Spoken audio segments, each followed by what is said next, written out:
A very good afternoon, everyone. Thank you for joining us. This is the NSSF Financial Literacy Monthly Webinar. Welcome to class. This is the hour when we decide that as students of money, we come together and congregate onto the money parade and we talk about money. So for the next 2 hours, we're going to be talking about money and we're talking about risk. When do I comfortably chase a high return? My name is Apollo Mbowa. I am the headmaster of this show, this school of ours where we talk about money. And for the next 2 hours, as I have been reminded, this is not me saying, but I've been reminded that you address me as headmaster, sir. Thank you so much for joining us. It's always a privilege to have you on board with us. As NSSF, we commit that we shall always bring you this service to talk about money and discuss the various items as an individual.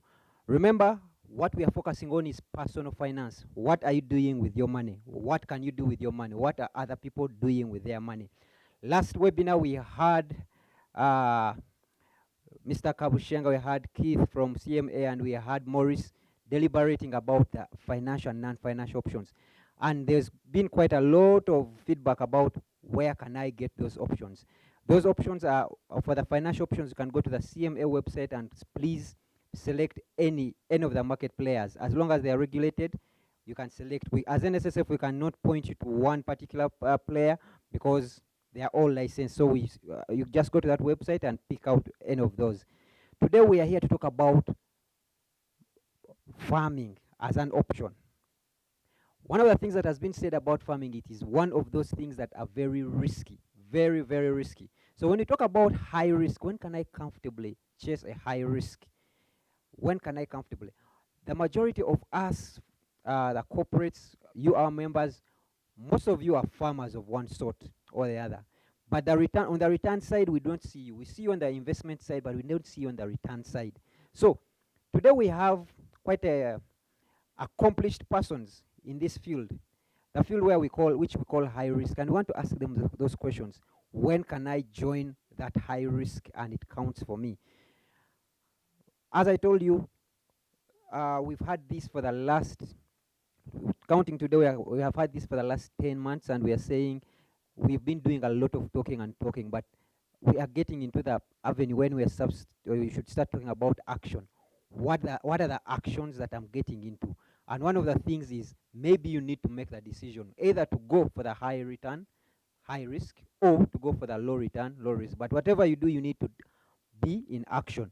So if Shadrach is kind enough to share my slides, we will show you today one of the things, and we will always begin with our sing song, the thing we sing about all the time, about our figures, what we see as NSSF, and why we do this. We keep reminding you every time we say why. We keep reminding you so that we understand why we are doing this this particular program.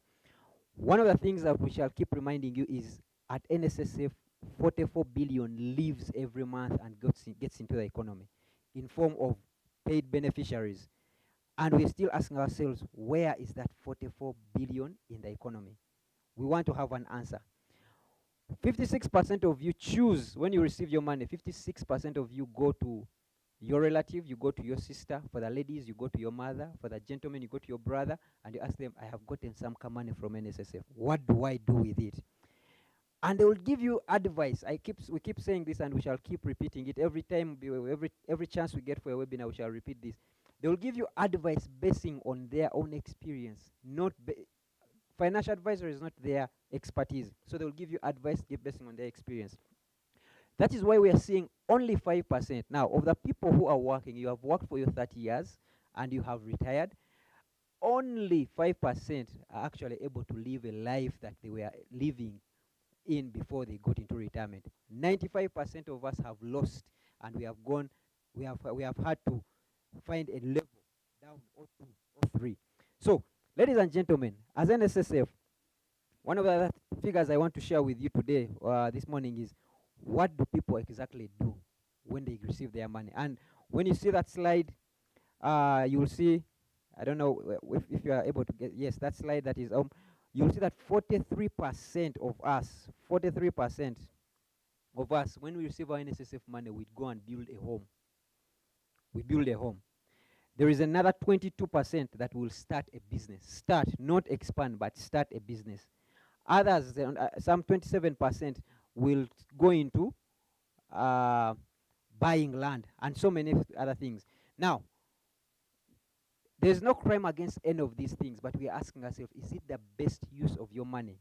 And we are thinking that maybe you are choosing to start because you never started when you're in employment. So one of the things we're doing in this program is to push you to start. Push you. We are paid to talk. I always keep telling people that what we are doing here is what we are paid to do, and what we are paid to do is to talk. So let us do the talking, you do the action. Because at NSSF we believe when you act, you change things. So things need to change in your life because you are acting. So let us have some action that changes things in your life. This program is going right through from the people below before they get into employment, while they're in employment. Right now we are trying to reach the people who are in employment, and then we have a program for the people who are retired. But whichever level you are in, make use of your life and act. As I wind up, I just want to take you through our engagement roadmap. What do we envision as NSSF through this program? One, we want to start at the point. Definitely, we all start at the point of the awareness side. Now, what we keep doing every day of the week, every day of the month, every time we get a chance, every time we ask you for a webinar, we have a women's webinar, we have an investment webinar, we have Mother's Day webinar, we have Father's Day webinar, we have Sad Men's Club webinar, we have so many webinars. We are trying to get you into a place of awareness. We are trying to get you to get all these things. We are creating peer cohorts for us to discuss money. Every time you take off these 2 hours, you are trying to get the awareness, get the basic financial knowledge, get into the webinars. That's the program. But it is not a program. It's not of purpose if this program does not yield into action. So I want to go into the next step. And our next step is saying, let's get into action. And as NSSF, we have piloted and we have decided to start with a few action cohorts. By end of today, you will receive, some of you are already part of this. We piloted with a few of our members, but Right now we are opening it up, and when you get in there, we shall start a journey with you. So we are forming action cohorts on getting practical about 1, coffee, 2, goats, 3, financial markets, 4, forestry, 5, horse over cattle, and 6, investment clubs. Now, if your interest is in any of those things and you are ready to loop into action, I want to warn you, one, we are not doing free. We are not going to give you a free service and we are going to say that we are going to give you free goats, we are going to give you free trees. No. We are going to put you in a group, in a team, in a cohort where like-minded people like you are doing the same thing, so that you can harness the synergies, you can work together. So if you are interested in such, you are interested in just talking awareness and you are ready to leap into action, as NSSF we are opening up that program. At the end of the webinar, we shall be sharing a link and you will be able to enter into any of these programs. We want to get practical, so that at the end of a period, maybe a year from now, we can say that when I had this, now I have 1,000 goats. When I had this, now I have 2 acres of coffee. I have an acre of coffee. Such things. I am into treasury bills. I'm into money markets. What's the thing that you can do, and how can you get it done? You do not have to start from scratch. Get the experience. As NSSF, all we will do is get you the experience of the people who have done it before and have failed. When they fail, they will share with you their experiences, and then we'll be able to learn from them.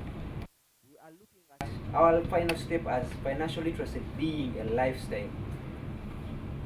This needs to be a lifestyle, not something not an event that we have every month. So, ladies and gentlemen, allow me to finalize with this before I bring in the experts and the poll. When we learn, we should be able to act, and when we act, we should be able to grow. I will invite you to start now. Whatever you have, do not wait for 55, then you start. No, start now with whatever you have. At this juncture, allow me to, before I invite the panelists of our distinguished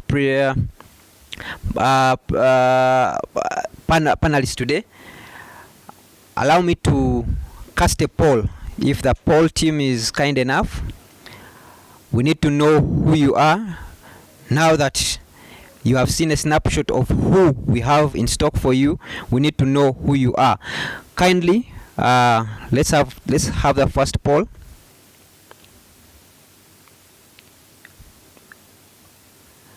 Yes. Are you male or female? What's your age group? Are you under 20? Are you 20 to 30? 31 to 40? 41 to 50? Or above 50? Kindly take off 1 second to take off that, so that we know. We want these persons to the panelists today to be relevant to you. They need to understand who they are talking to. So are you male or female? Are you below 20? You can't be, it's a, you have to tick one of those, not everything. Are you 20 to 30, 31 to 40, 41 to 50, or above 50? We're talking about biological age, not perceived age. Kindly, and it's anonymous, so we won't know exactly, and we will maintain confidentiality. We won't tell your neighbor your true age. We are closing this poll in the next 5 seconds. So in 5, 4, 3, 2, 1, let's close that, and let's have those results. Ladies and gentlemen of the panel today, we have 58% of the people attending males, 42% females. The majority of the attendees is between 31 to 40 with 43%, followed by 20 to 30 with 27%, followed by 40 to 50, 21%, and above 50 at 16%. Thank you so much, ladies and gentlemen. Allow me to stop here and call upon Anne-Marie to introduce the panel for today. Thank you so much. And Anne-Marie, kindly come and introduce the panel for today.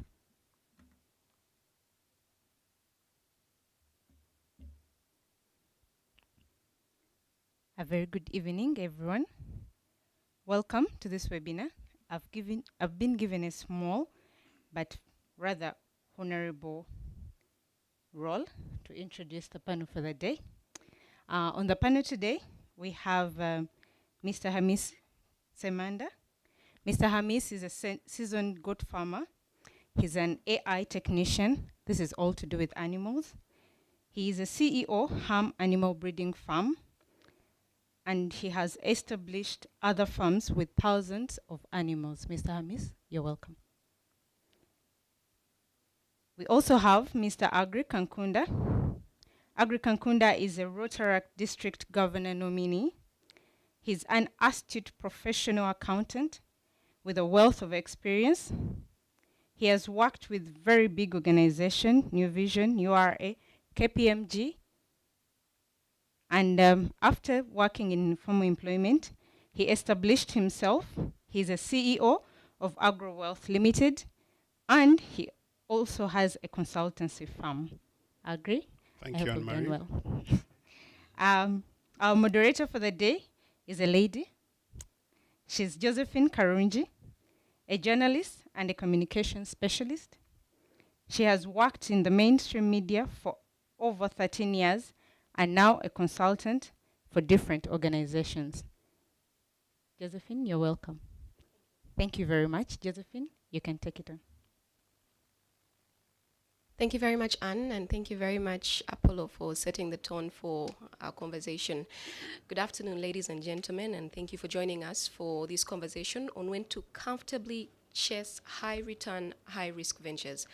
My name is Josephine Karunji, and I'll be moderating the conversation. And I believe the point of it is to give our listeners information that will help them to think proactively. We want you to listen, we want you to learn, and we want you to act.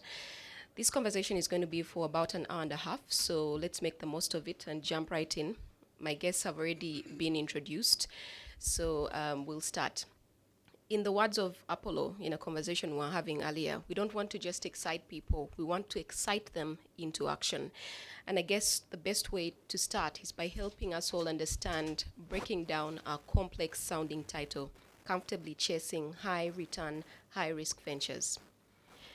Chasing Ventures describes the ambitions of many people that I know. People are looking for opportunities to start a business, and such self-owned businesses supplement income from regular jobs. So you have your regular job, but you have gigs you do on the side, or you have this thing that you're constantly giving attention to over the weekends. These ventures are also a safeguard in case someone loses their job, which has happened in the recent past, as we saw with COVID-19 and people being laid off. So these concerns that we're talking about are not unfounded. My first question to my panel, Hamis and Agri, what do you understand about our title today, Comfortably Chasing High Return, High Risk Ventures? Let's break it down so that everybody is at par as we begin. Thanks, Josephine. For starters, when we were in school, in O-level, and was still doing history, so if you went into an exam and a question as difficult as this was set, you would set your own and answer it. So there's a story of a guy, they asked about the impact of the first Arabs on the East African coast, and I think he had been outspotted, so he decided to say, had you asked about Nyungu Mawe? And then he went ahead to describe Nyungu Mawe, talked about all his wives and so many children, his fighting skills and all.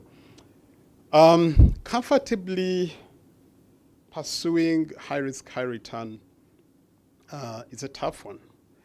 And therefore, I'll mix in a few things which are not necessarily high risk, high return, and also talk about low risk and low return, because it's important that we guide our viewers, our listeners in this venture. Life as it is itself is risky. So walking on Kampala streets is quite risky. You can be hit by a boda. You can be hit by an ambulance. There are too many going around these times. Nowadays, you can even be hit by things coming from the sky. There were so many planes and helicopters recently that we're seeing. So there's nothing that you're going to do and expect to be comfortable. Even if you're still working, I've seen the majority of you are in the age bracket that is still employed. There's a risk that you lose your job and you're employed, you've been earning, and then you have rent and other bills to pay, and you lose it. So let's just know from the start that whether you decide to go into agriculture or any business, there's always a risk to whatever you do. Having said that, and if we are to restrict ourselves, our discussion to agriculture, the things that will give you a lot of money, and as you know, will also have a high risk. So there's a high risk that you lose money because you've been pursuing high profits. But my understanding in my 20-something years in agriculture is that the things that are high return and high risk are many times short term. So, and I'll give a few examples, and most of these are speculative. Years back, there was speculation about vanilla. There were rabbits, moringa, quails, and about 5 years ago, there was some speculation about ginger.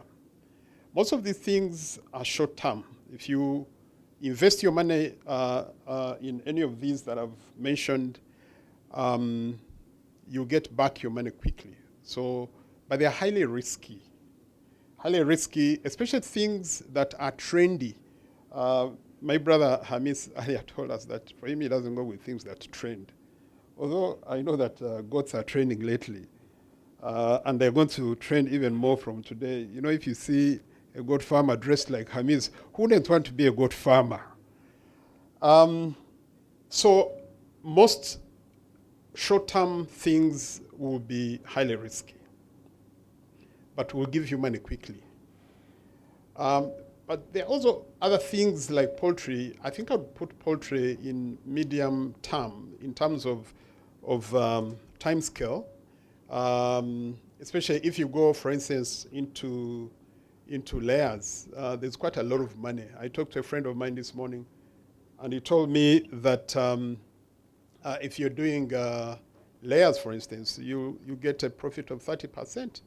Who wouldn't want to do 30%? If you're doing broilers, in 8 weeks you have your money, and that is short term. But you can invest in 5,000 if you want to go big, 5,000 broilers, and you're waiting for the 8 weeks, and in the 4th week lose probably half of that or all of them. One incident like this, you get a visitor visiting you with some disease he carried from another farm, and you lose everything. So they are high risk. Seasonal crops, from my experience, are high risk. Okay? Maybe later on, I'll give you my story about my venture into seasonal crops.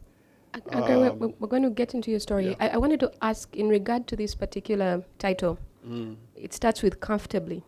Oh, And I comfortably. want to know if it's not deceptive.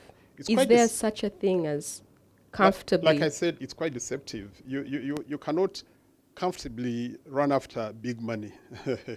Just you're going to be uncomfortable, okay? If you're going to go into farming, where do you get the comfort? Unless you get farmer like my friend here. So comfortably is deceptive. So get out of your comfort zone. If you're going to make money, please get out of your comfort zone. You're not going to be comfortably chasing after good returns. Agree. Hamis, the same question applies to you. First of all, this title.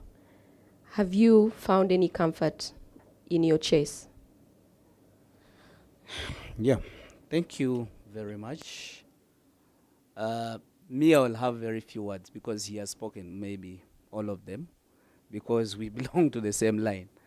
But farming is comfortable. More so if you start it well. You get it?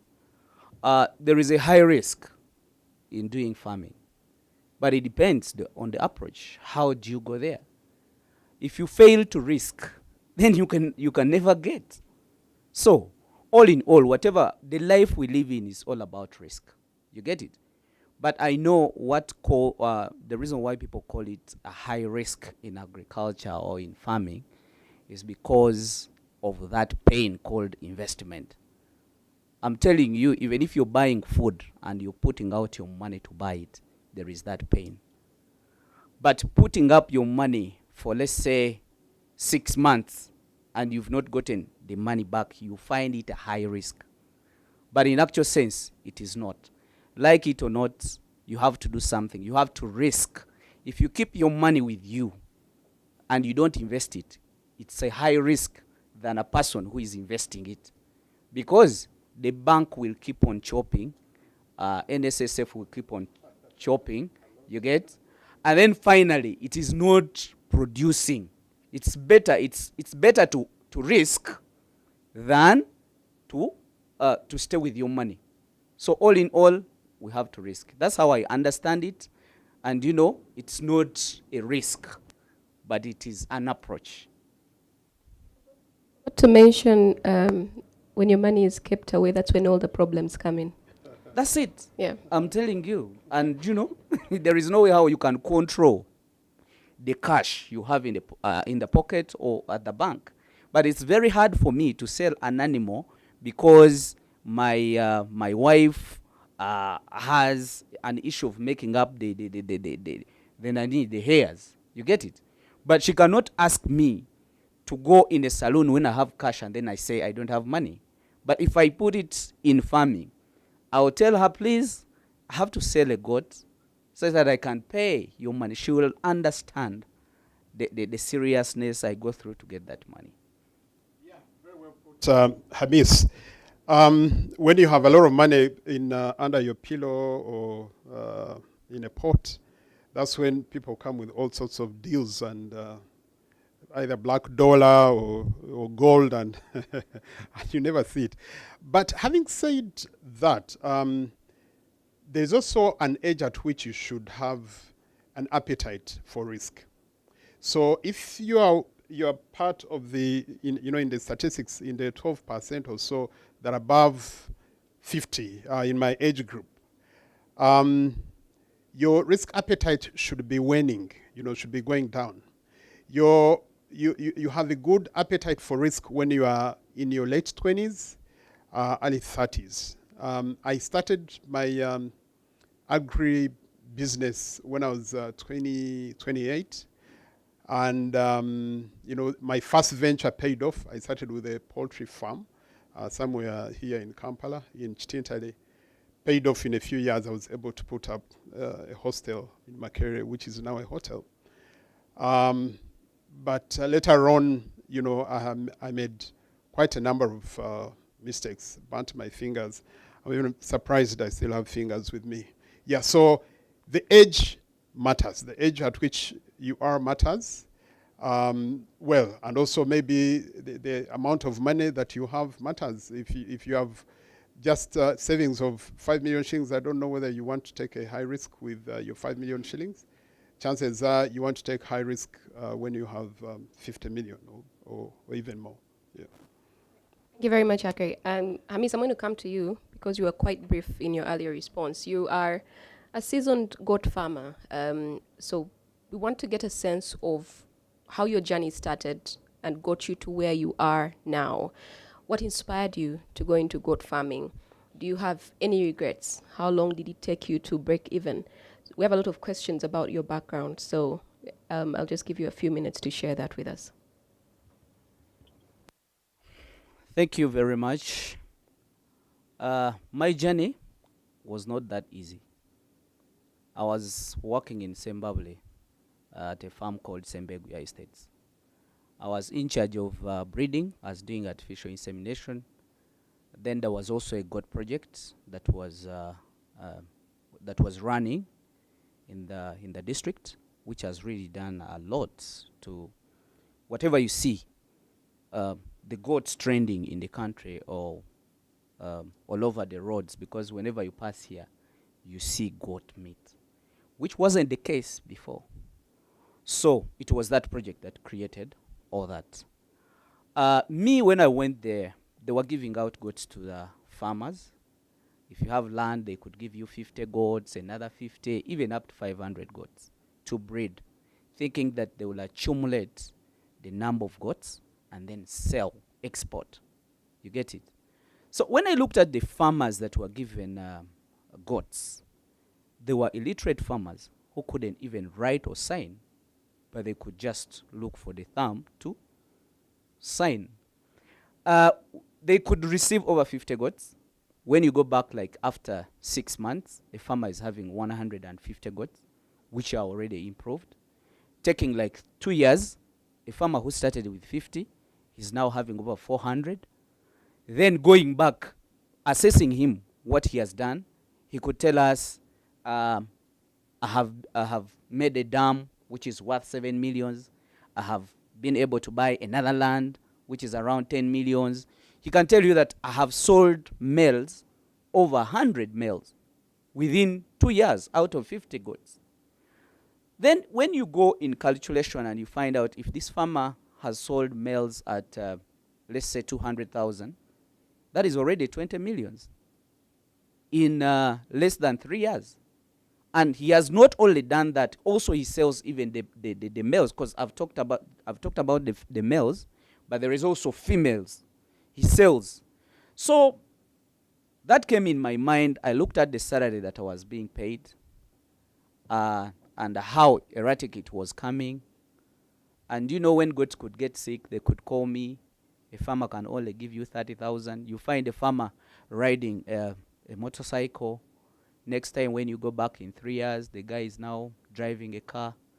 You assess yourself. You compare yourself and that farmer. You get it? So I looked into that. Then I found that these farmers are almost getting over 4-5 millions. And my salary was less. Very less. You get it? And the farmer even started talking about the bikes we are using. Said now, Musao, if you're here, how will you go back when it starts to rain? You know, farmers started bragging. It came in my mind that I have experience with goats. I can be a farmer. I remembered one time a guy told me, Hamis, you go to school, get qualified, get a job, look for capital. Start your own. Which is not the case like in this country. We think that when you get employed, you have got another mother's breast. Your mother's breast, you call it your job. Because you have to suckle without mother, you're going to die of hunger. You get it? So that came in my mind. I said, I must be a farmer. Because when I compare myself with this farmer, I'm nothing to this person. So in that bragging of the farmers, it hurted me, and that's what made me go and I also start. So it was funny, because somebody who taught me that, he was not even educated. So that is how I decided to start collecting my little money, buying land like 2 acres whenever I get money. Then after buying the land, actually there were around 10 acres. Then I started buying goats slowly by slowly, using my salary. Then when I made 100, I left. Do you want to give us a sense of how far back this was? And from then, give us a sense of where you are now so that we can actually see how lucrative goat farming actually is. Yeah, what I'm talking about is not even more than when I was working, that was around 5 or 7 years when I was working that way. But by the time I left, actually, I'm making 3 years now. But to start my farm is 2.5 years old.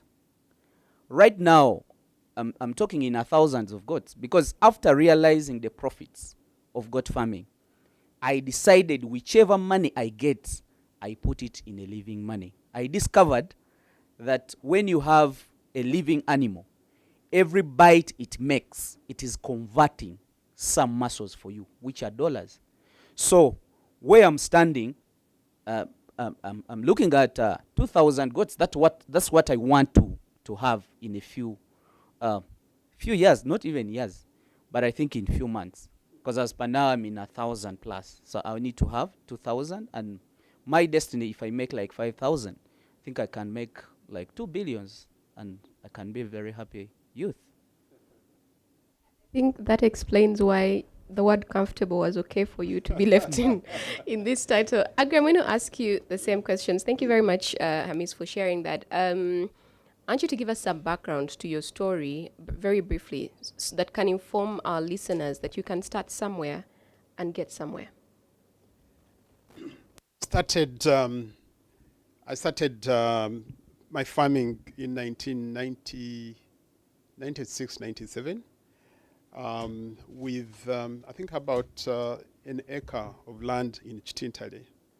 And I started straight away with poultry farming. I was doing layers.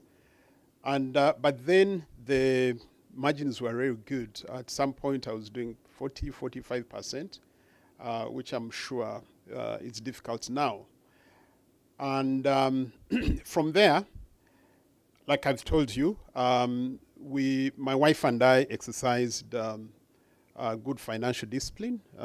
We never touched money coming from our sale of eggs. We had a special bank account for that business. And at the end of the day, we decided to, first and foremost, we put up a hostel in Makerere called a Dina Hostel. Came from my wife and my mother's names, Edith and Dina. Later on, I noticed that I could expand this business, and therefore bought land in Bwebaja. Bought about 6 acres of land in Bwebaja. And then I planted about 2 acres of bananas, along with the poultry that we expanded. And I noticed that the sale of bananas, was very good. And I figured, why can't I do it at a larger commercial scale? So that's how and I'm just making it as brief as possible. That's how I ended up with a much bigger land in Mitiana, where at some point I had, 50 acres of bananas. And because the land was so big, I ventured now into cows and goats. And I think those were my main ones. But we've since added on a very lucrative line, and that is pasture growing. So we sell hay to other farmers, especially who are into zero grazing. For the cows, we started with Ankole cows, then we did dairy cows, and we're selling milk. And later on, we decided to specialize in breeding. So we breed Ayrshire and Flake V cows only. For sheep, we breed Dopa sheep. It's got its origin in Australia. It's a very high. It grows very fast growing breed. Yeah, so that's where we are. Okay, I have very many questions, but I think they're all very personal to the story that you're sharing. But let's look at your title as an agripreneur, an interesting title that highlights entrepreneurship in agriculture. Uganda is uniquely positioned in having immense agriculture potential, despite the fact that Uganda's agricultural produce is among the best in the world. For example, pineapples. I always hear people say, "Oh, they're the tastiest, they're the best." People elsewhere outside of Uganda are doing so much better than us, who have what's considered the tastiest and the best, agricultural produce. What do you see? And this is a question now for both of you. What do you see as the opportunities in agriculture, and also in responding to that? what do you see as obstacles to successful businesses in agriculture in Uganda? Agri, I'll start with you and then I'll come to you, Hamis. I think the opportunities are immense. But one of the reasons I think we've not upskilled our farming practices is that we take opportunities for granted. For instance, the fertile soils, the availability of rainfall, we take those for granted. And we've therefore not gone beyond that. If you're going to upscale our agriculture, we need to look beyond, for instance, cow dung, and poultry litter. You cannot upscale crop farming when you're using that as a source of your nutrients for your crops. So we must invest in fertilizers. For the rainfall, I started farming at a commercial scale in about 1997 or so.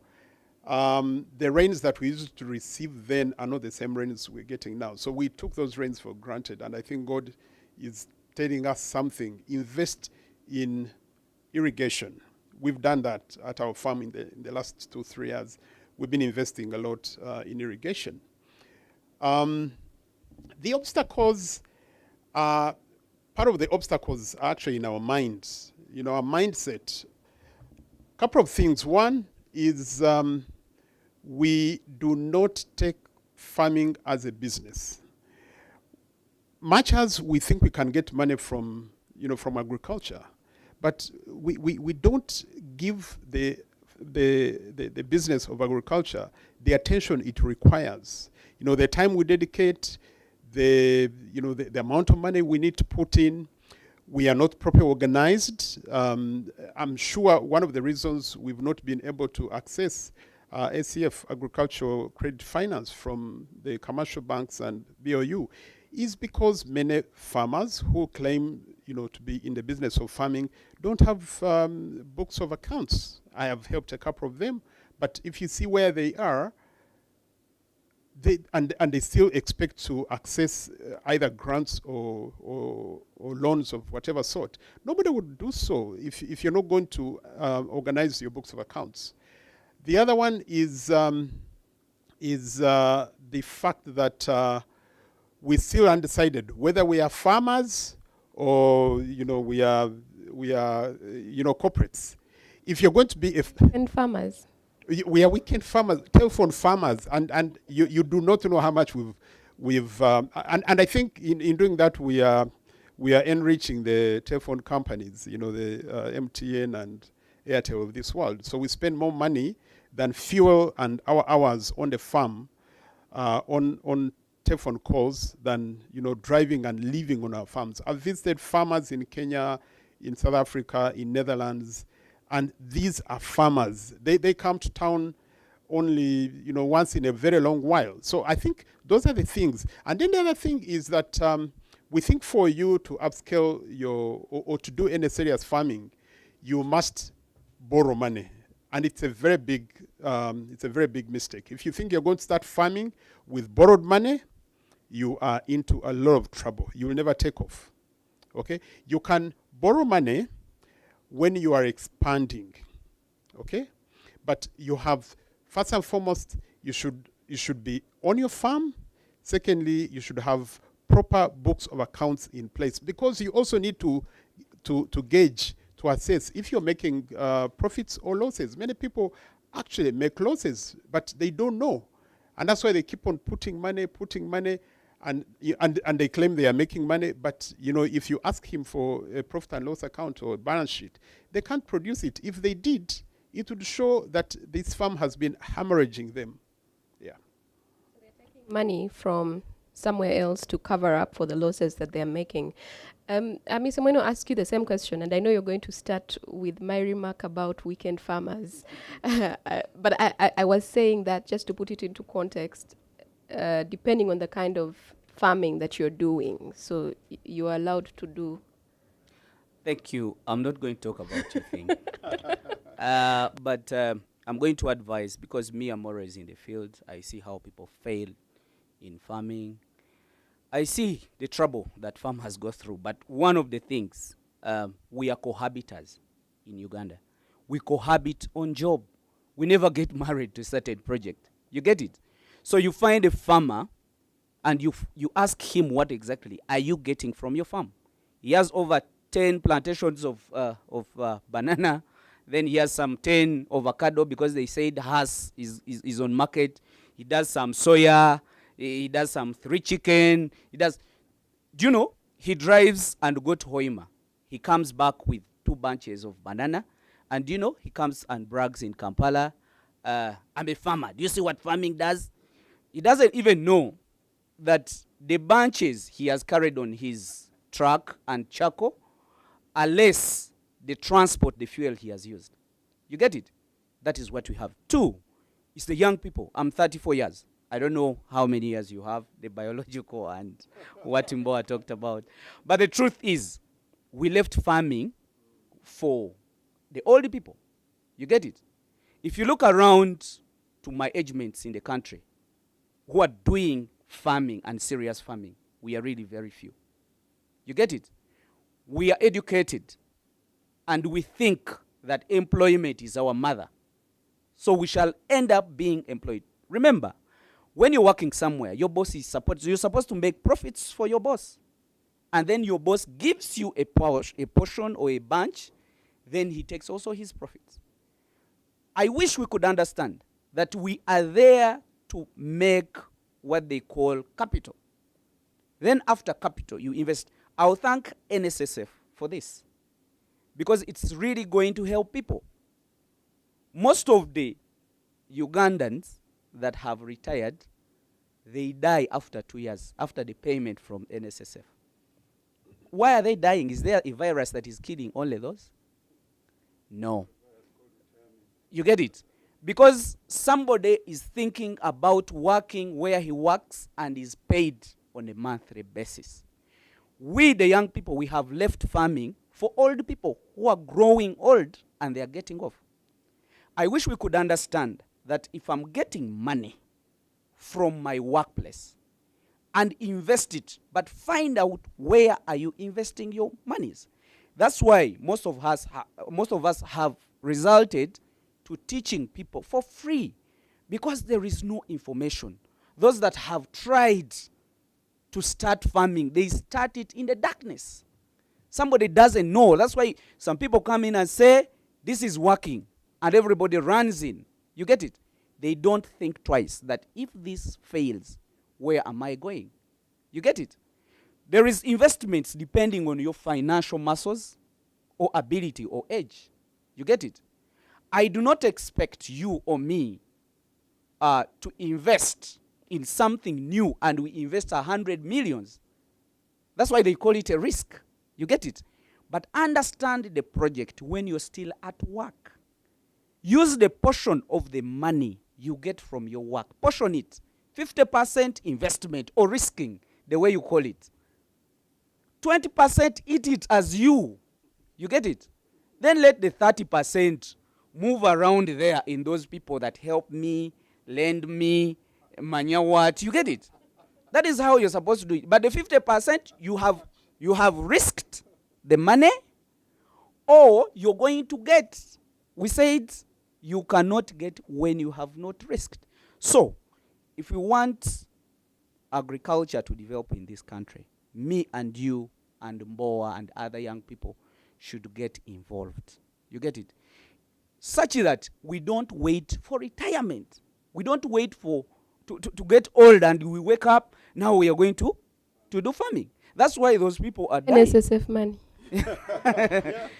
NSSF money, they are giving you light now, but they will not give you your money, not until the time reaches. You get it? But what do you do with the money that you get? If I tell you the money I used to get, you will wonder.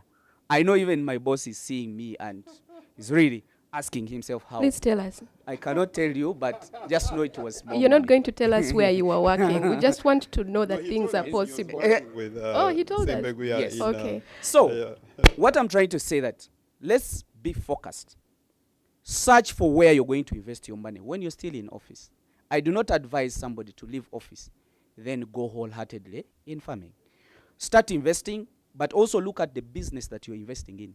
Me, I support goats. You know why? That is science. If I'm here or not here, my goats are eating. Whatever time they are eating, they are converting dollars for me. So me, what I have to do is to play with what Mr. Agri was talking about of the fertile soils, the grasses. I'm just giving grass to the animals. They think I love them, but I'm also watching them from the corner. How much bites do they do? You know, I'm also looking at how many females are served by one male. You might find me on my farm laughing to the animals doing the job, serving. Capitalist. You get it?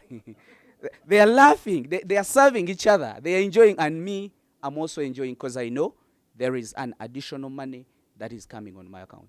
So, in conclusion for that, I'm saying, let's all get involved. Let's give out information. Mr. Agri, if you know that pastures make money, teach people. Don't think about harvesting some little money from those people. Be open. Because a lot of things, you talked about our things to be sweet, as in if you talk about pineapple. By the way, if those people are telling you that the pineapples from other countries are sweet, ours are better, I'm telling you. Our things are really good. Even if the meat is so nice, but we are too lazy or we are not informed. People have money here. But you know, whenever they try to invest in, the money doesn't come back. Why? Because of the approach. There is a number of things I can tell you what makes people to fail in farming. It's a lot. And some of them, it's you yourself. The thing I said of cohabitation, you put one leg and you keep hanging. If you're doing farming, you're dealing with human beings. And a person you're giving your money to, you're mistreating him. How are you going to develop? So, it's a lot. I think that the best thing for me about this panel is the age bracket that we have that's able to speak to the different audiences. Hamis, you mentioned you're 34 years old, and something that I really want you to do, you spoke passionately about, is how young people are not getting into agriculture or farming, and there's this narrative that it's dirty, they don't want to get their hands dirty, there are all the other things that are out there that seem more lucrative, Bitcoin, I don't know what, all of these things. So in a few words, if you could just speak to that narrative. I mean, looking at you, farming doesn't look dirty, looks very proper. Some other thing that has been actually keeping us from behind or just not even going in things, we have to believe that Uganda, we always say it's a backbone of, our backbone is agriculture. But when you look through which things of agriculture is really bringing in a lot of money, you get it? So, me, with the young people, I have tried to inspire more. And when I receive a young person coming to consult me, I pay him more attention. You get it? Farming doesn't mean to be dirty. If I'm at the farm, many of you are following me on YouTube, I'm always in the overall. So when I'm coming to the panel, why don't I put on a suit? Even if I want to buy it 1 million, I can afford. That is only one goat. You get it? So we can change. We can change with the environment. You got right now. One goat, you get it? Shoes as well, so we are looking at about 5 goats. So I'm saying, let's relate what we are with what we have. You get it? So don't think that farming, you cannot be smart all the time. There is time for yourself. The bad thing with the young people, we always want to use our time. You get it? You're fixed at the office from Monday to Friday. Saturday you want to go to the bar. Sunday you're preparing yourself to go to go back to the office on Monday. This is how I take. Me, I can do all whatever you want from Monday to Friday. But don't play with my Saturday. My Saturday is the day I visit my workers to work with them. The good thing with me, I can sit with my workers. We sit down together.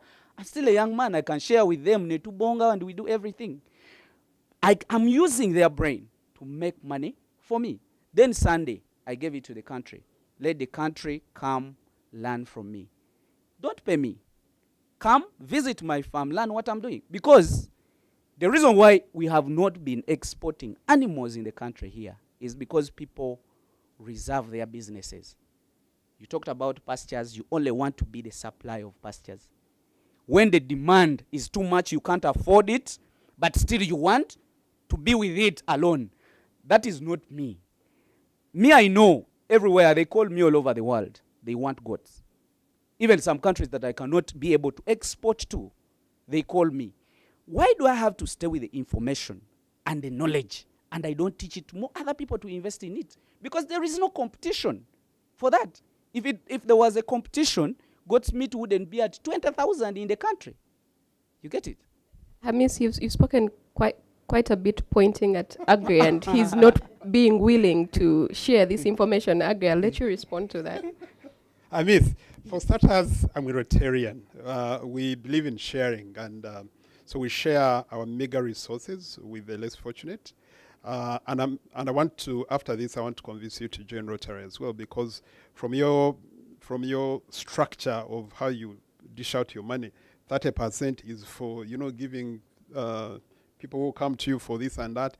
I want you to channel that 30% through Rotary.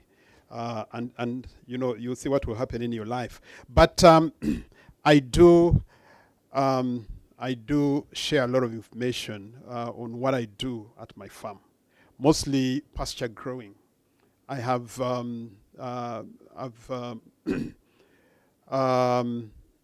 I've talked to many groups of people. I've inspired, I think, about 15 to 20 farmers who are into pasture growing, some much bigger than myself. And I'd want as many people as possible to go into that business. It's a very lucrative business. I don't even have enough land to supply to meet the demand of hay. So I am not selfish, and I do share. The only difference is, I'm not on YouTube like you. I don't have data in Mitiana and Chivoga where I do my farming, but I do share information as much as possible. Thank you very much, Agri. We're getting some questions, so I want us to be a bit fast with our responses because they are quite a number. One of the questions is, tell us where you got the money to start from. The reason we're here is to learn from your experience. I think you could both tell us, did you get the money from your jobs? Because you said you must, stick to your job while you get some money from there to start the business. Is that the response? Let me tell you, however small the money you get can do something. But the only problem is where you put your money. Many people have done many businesses here. You've done many boutiques. But you can ask somebody, do you have money, when he doesn't have money? Why? Because the money got spoiled in that process. You get it? Me, I got my money. I told you I worked for 5 years. Actually, around 7 years. You get it? But I had that in mind. I could just get goats because other people were getting goats. But remember, when you invest in a goat, it's not like you're building a house that every time you have to add on money till when you finish it and then people can take it over. When you buy 10 goats, in 5 months, you're going to have either more other 10 or 20. That is the business I'm talking about. So it was very easy for me to accumulate 100 goats. You get? Because when I bought 30, after like 5 months, I got over 50. 50 more minus the initial stock. So that is how reproduction works. That's why I told you, when you're selecting a business, look at a business that if I'm stuck here, let's say, I'm not talking bad about these other seasonal stuff that you do, let's say moringa or ginger, that when you get stuck, you cannot even carry that to your home. For the farming business or for the animal, let me talk in general, like for the animal farming, you have two markets. Either somebody buy for breeding expensively, or when you're stuck, you sell to the local market because the consumers are there. Even if you say I have 1,000 today, you go to meat packers, somebody will just value depending on the size of an animal. So that accumulation, I made it through reproduction and then adding on. From your employment? My employment, because I was not doing anything else. When you're confined, when you're trying to travel to your home, somebody calls you, the auditors are coming, you run back. Okay. You're trying to do where they're telling me some people wants to see you. So that's the same life you're living in, you people. That was the life I was living in. But because me, I invested in reproduction, in science, and reproduction was taking place, I was successful. Agri, where did you get your startup money? I started my farming after 5 years of working, and you've heard the organizations I worked with. But it was savings. I used my savings, but also combined with financial discipline. Well, of course, which also feeds into saving, because saving is part of financial discipline. And so that's how I started in 1997. And later on, I remember my land in Webaja. I bought it when I was working in PwC. I went to PwC after KPMG. I was a senior tax consultant. The money, I bought my land in Webaja at 12 million, because I was, 18 million. I was buying an acre at 3 million. So I mean, that's money I was, making in just a couple of months with my salary. So yeah, so it was a combination of good savings. I was a very disciplined young man, never drinking. Had an old car, a Honda, old, like, fifth hand, and I was happy with it. Yeah, so that's how I started. I never borrowed any money at all when I was starting. I know that I took a small loan from Crane Bank when I was completing my hostel in Makerere. Yeah. So you've both spoken about employment. If I am not employed, have not yet, had the opportunity to be employed, and I need capital, can I borrow from family? What chances look like? Where do I start to find money? Hamis? Yeah.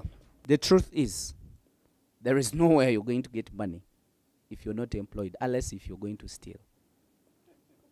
The truth is, you have to work somewhere. When you work somewhere, use your money very well. Like the problem if we have, the problem we have now, that we are all educated, but the jobs are not enough. You get it? But some are employed. So if you make some other farm, do you know how many people you will employ? So we shall find ourselves youth employing the youth. I think a bit of it. For instance, if you have supportive family, if you have uncles, cousins, and you give them the reason to support you, and the reason here is they believe in you, that you have what it takes, to make it. You can start with family land or land of your relatives. You don't have to start with a lot, 5-10 acres, depending on what you want to do. 10 acres is a lot of land. Oh, okay. Please, don't put us at your level yet. Go Well, slowly. that's why I said depending on what you want to do. I know people who have made it with just 1 acre. And then you again, family support, they probably lend you money to buy seeds and, start from there. But if they do so, don't come and sit in Kampala and expect things to work out themselves. You must be there. And that's why I said you have to give them the reason to support you. If you show that for you, if you are Kampala with food deco, that's what they say in French, and you sit on your 1 acre, I think they can continue supporting you. I have supported 1 or 2 people with my land who are not even my relatives, and they've made it. There's a question here. Emmanuel says, I think someone needs to advise us on how to be successful telephone farmers, because the farm needs money when it is just starting, and we have to get the money somewhere.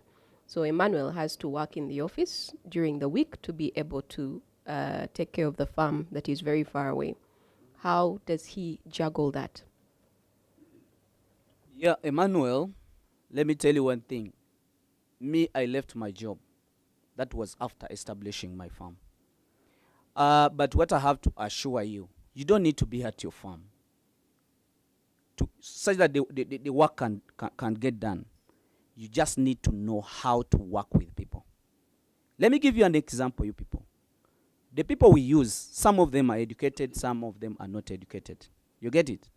But you want to show level when you reach other farm. Those people let's say your farm is worth 100 millions, let's say. And the person that is managing your 100 millions, you don't even want to come close. Even if he calls, you don't want to pick him.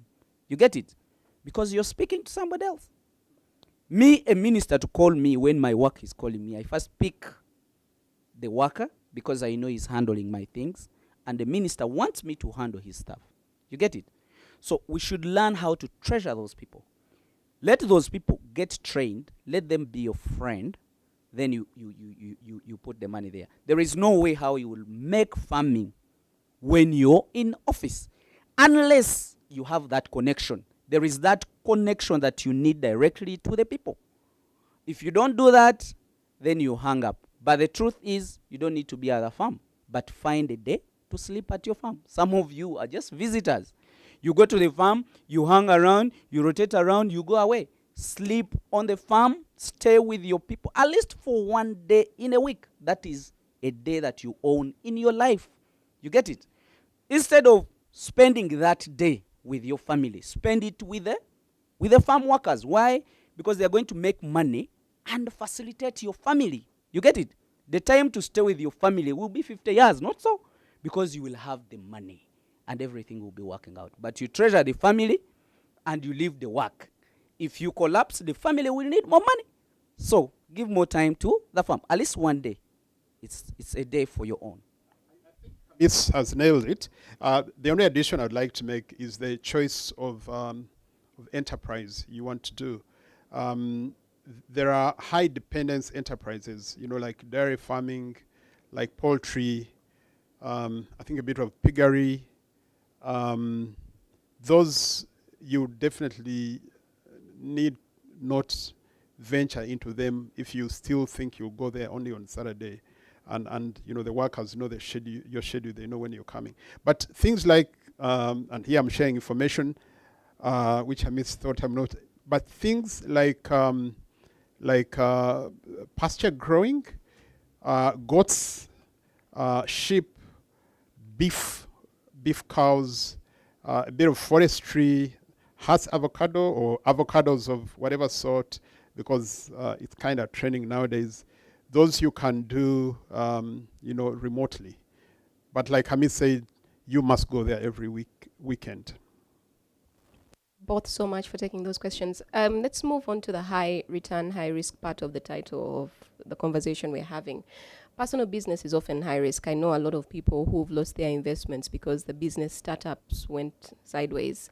Some of the problems were often external to the business. So for example, someone's fish project failed when some rogue fishermen cut the nets, thieves or something. Some problems are due to bigger societal issues like poor infrastructure to transport the produce to the market, high expenses associated with refrigerating perishable products, lack of access to lucrative markets, local, international, and so on.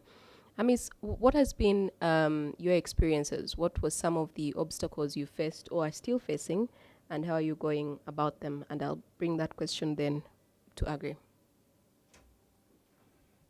Thank you. The problems I've got, there are many, of course. And one of them, workers. You start with a worker and you think you're moving on the same. But in the middle there, he goes away. You get? Even if you're giving him money, you get it? So, workers was a problem. But finally, I understood that I have to be with them. I have to show them the vision of the project. You get it? If you don't have money as the director, let the entire place understand it, even if you don't tell them. But if you get the money, you get? Let them understand how the facilitation you give. People, you have workers, you can't even give them any money when you go there. You will wait for your salary. Really? You have to facilitate them. You have to give them some things that really makes them to be part of the project. You get it? That was one of the challenges. Two, we had scarcity of the vaccines in the country. The way I told you, I think even our government never understood that we are being serious. We are getting serious. Because somebody would have 10 goats, 15, 30. Then, you know, even the vaccines are sold in 100. So we were doing in small, small quantities. That's why even the vaccines were not on market. Because even the importers are also looking at the market. Because if I want to vaccinate 20 goats, I need to buy a vaccine of 100. Then I discard the rest. So it was a problem in the beginning because some of the vaccines were not on board. But as per now, I have tried, I've sensitized people. Why do we have to vaccinate? Do you know now we are moving in the schedule? I think almost all farmers who can access internet, they know when they are supposed to vaccinate what. So we had issues with that. The vaccines were not readily available and, you know, the diseases were too much. But of course, as per now, since we have tried, I have tried my best. You said you have over 20 farmers? Me, I'm in 100 farmers. And you know, they are scaling up from, I think, one of my farmers that have the smallest number of goats, he has 50. But some of them have even reached 1,000, others 700. So now, I'm not going to handle those problems alone. Now we a group. We are going to handle it as a group. You know, group cannot fail. You get it? So, that is how I have tried. And actually, some other thing is a land. Because, of course, you see, I told you the woman I was getting was really very small. So, I had to struggle because I needed a bigger number of animals, but I had a smaller land. You get it? And what I did was to do value addition, like planting of the pastures, of which it needed money. It needed machines that could process that grasses, you know, like chopping the grass, putting it in the silos, making the hay barns. That was really a challenge by then. But since you know that goats can produce after 5 months, then after another 5 months they can produce. I was selling even part of the stock. I get the money. I also divert a little to what I need. So that is how I made it. Then some other thing, I worked up with my neighbors. I want farmers to understand this. If you have a neighbor and he's a farmer, he's your brother. You get it? Me, what I did, I told the neighbors, they didn't know about hybrids. I went to their place. They didn't know about vaccination. I went to their place, I told them. I invested money in them, vaccinating the animals for them. 2, I told them to remove the local goats, the males. I gave them males of 1 million, 1.5 for free. Use it to breed the animals. Then when it reaches the time of breeding the daughters, bring it back to my farm. Then I give you another one. So they became my friends. And remember, they had a bigger land. If they could find my goats running to their place, they could not reject. You see, that is how I managed to work with my issues. So like right now, the project can decide either to buy 100 acres or what. Me, I'm just a manager of the project. So I got rid of all those issues by that approach. Miss Ben says, goat farming looks great on you. Do you have, I think you've answered this question, do you have any particular challenges you faced in the last 3 years since you've started goat farming, and how do you navigate them? And you've answered that. That same question comes to you, Agri. Miss, I think after today's session, everybody is going to go into goat farming, and that causes me problems. Who is going to buy my cows? I'm a cattle breeder. I'm even thinking of abandoning my cows and go for goats.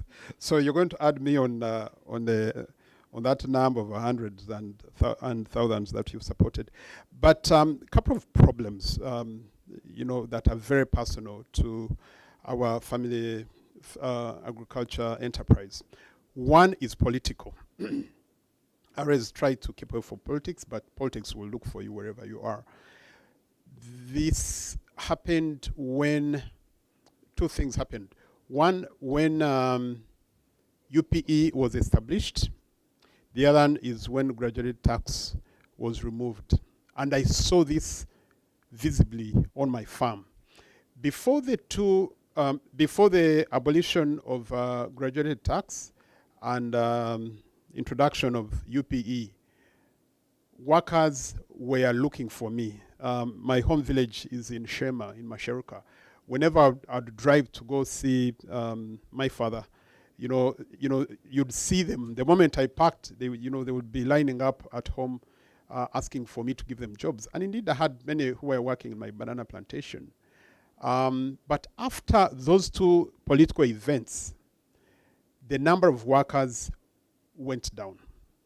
The availability went down for two reasons. One, if you've removed tax from me, what am I working for? Secondly, you've told me I don't have to pay tax. Now I can give birth to as many children as I want, and you'll educate them. Why am I working? So the number actually went down. The second one is my own ignorance or greed and lack of focus. So it's personal. That when I started, especially the farm in Mitiana, it was, on a sizable piece of land, or 400 acres. So, and unfortunately, the cash flows were good as running a successful audit firm. So the cash flows were there. So if Josephine came and told me that GNATs are profitable, I go into GNATs because I have the land and I have the money. If you told me soya, beans, all those things, I did them. And that's why I told you I had a very bad experience with seasonal crops, so I left them. So it was lack of focus, and when I realized the problems, that's why I decided to stay with bananas, with dairy breeding, and pasture growing. The other problem, and it's more recent, is labor.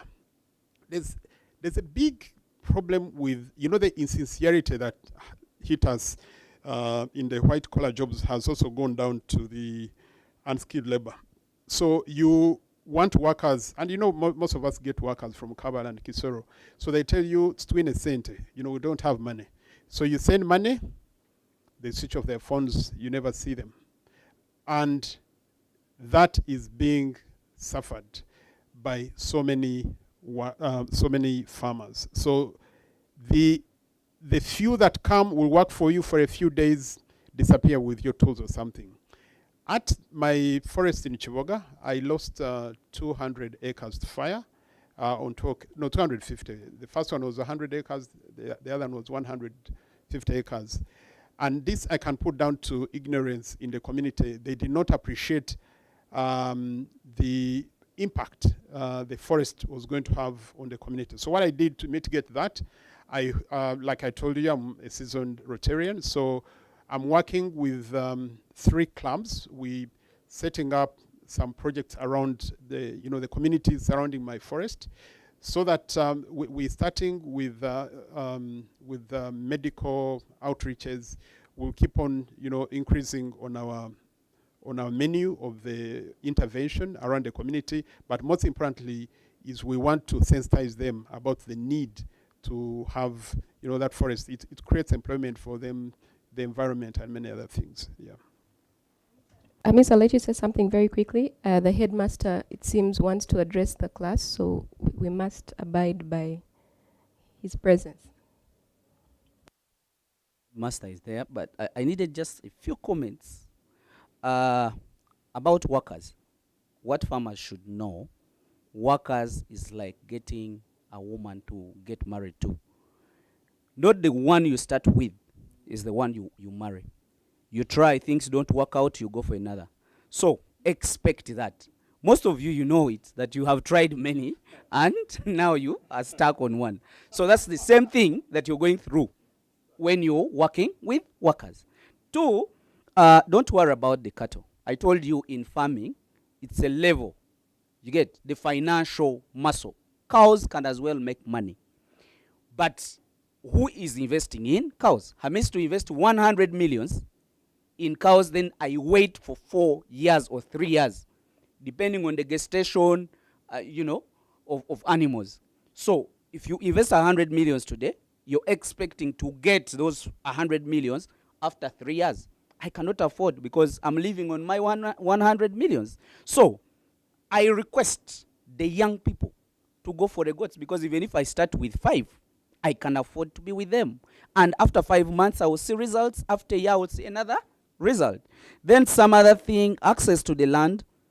I do request you, Mr. Agri, you have chunk of lands all over. Get more 100 involved. acres, 400. I heard him say 400 acres along the way. 420, 50, you know. I do request you to invest more in these businesses, because we need more goats in the country. We need more cows in the country. But who is going to work there? The graduates will not mind. As long as you give him money, he will work there. You employ us, then you create jobs for us. We also get capital to invest somewhere else. I call you more and more of those other people that really are willing to help the country. Create more other farming, because the offices are not enough. But we can go into farming. We are ready to be dirty and be smart where need be. Thank you.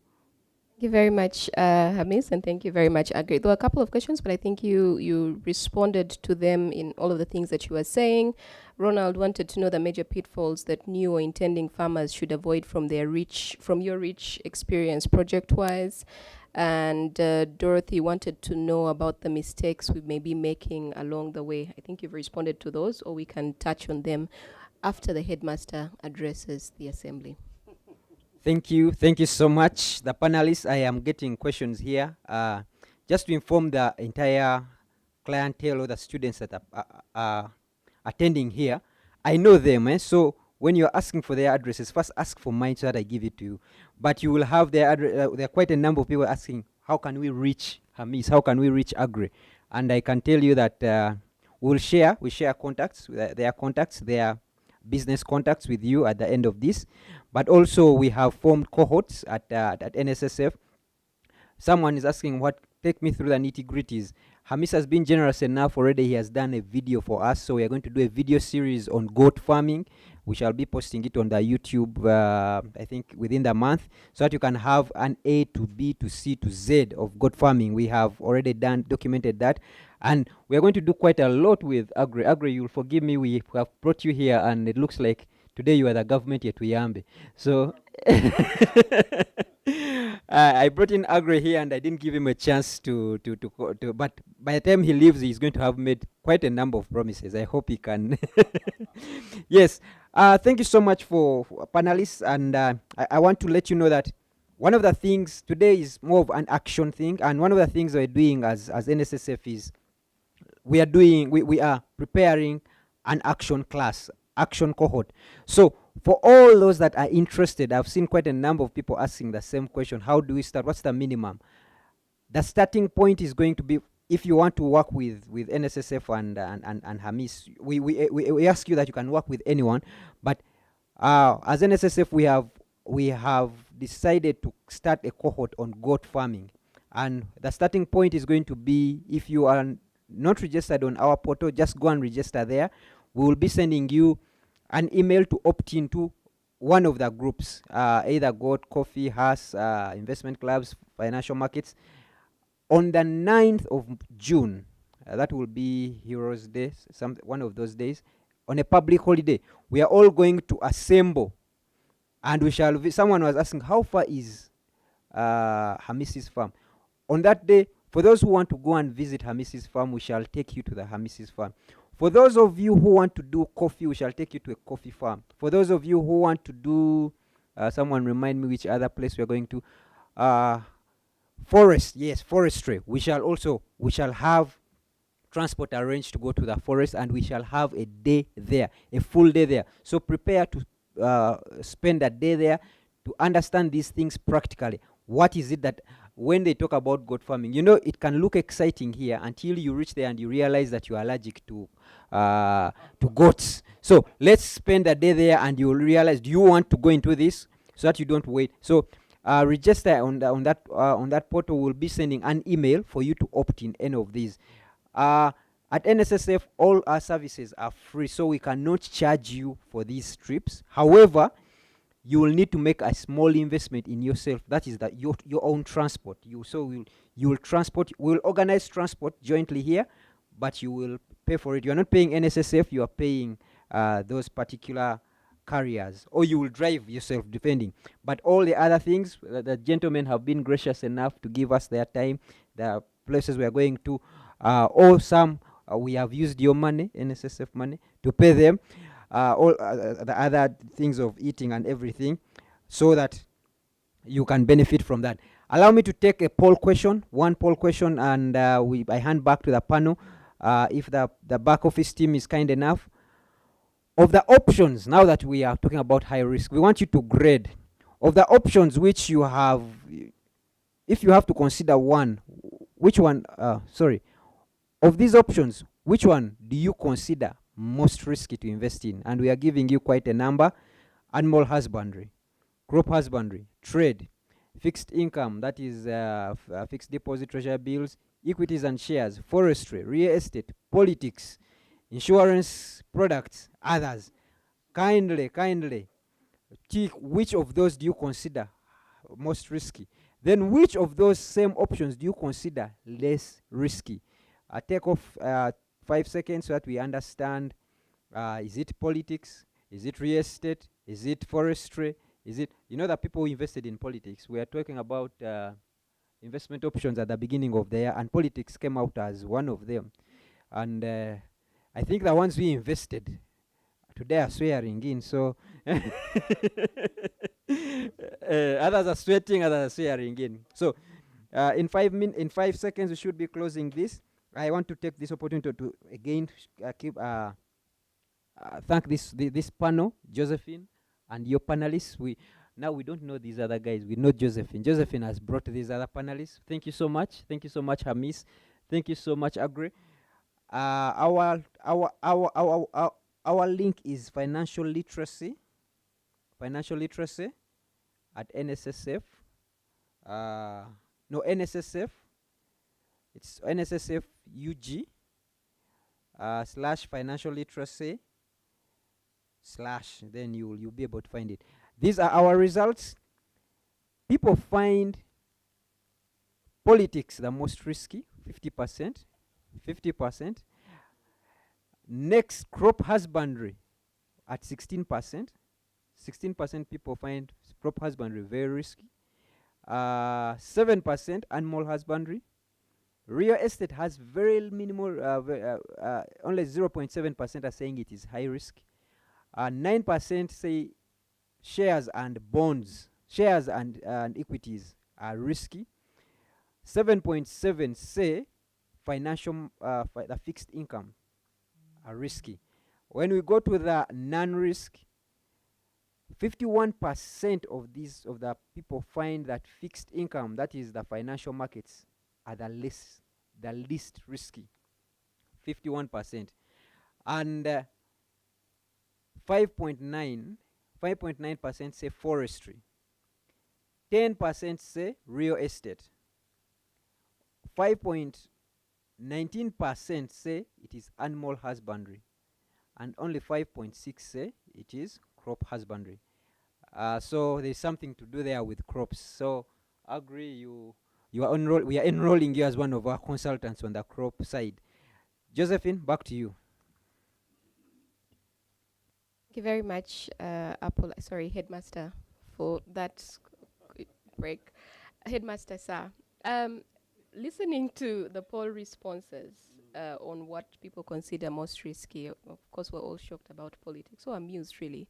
But what they consider most risky or the least risky, I'm curious to know what you think about the results. Agri, we'll start with you.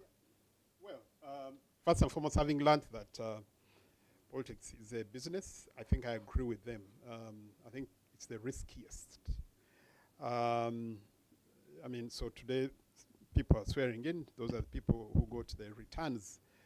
The rest are sweating it out and pray, making their way to court to get their colleagues out of parliament. But I